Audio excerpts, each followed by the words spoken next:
আমরা যারা এই লাইটটি ব্যবহার করে থাকি তারা একটা সমস্যা ফেস করব যে কিছুদিন ব্যবহার করার পরে এই লাইটের যে বেল্ট থাকে তা নষ্ট বা ছিঁড়ে যায় এবং তার ফলে আমরা লাইটটিকে পুনরায় আর ব্যবহার করতে পারি না। এই সমস্যার সমাধানে আমি এই লাইটটিকে কিছুটা মডিফাই করেছি। এটা হলো সেই লাইটটি।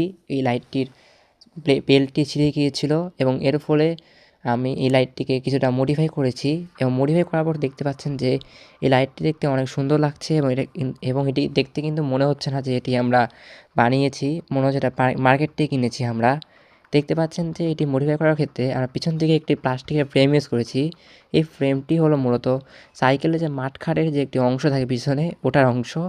আমরা যা করেছি এই মাঠখাটের পিছনের অংশটি এই লাইটের এই ফুটোর মধ্যে ভালো করে ঢুকিয়ে নিয়েছি। ঢুকিয়ে নেওয়ার পরে চারপাশটি ভালো করে প্রথমে সিরিজ কাগজ দিয়ে ঘষে নিয়েছি। ঘষে নেওয়ার পরে সুন্দর করে সুপারগুলো লাগিয়ে নিয়েছি এবং দেখতে পাচ্ছেন যে আমরা এখানে তারপর হচ্ছে এই অংশটুকু সব অংশ থেকে ভালো করে সুপারগুলো লাগিয়ে দিয়েছি যাতে এই অংশটি পুনরায় যেন খুলে না আসে।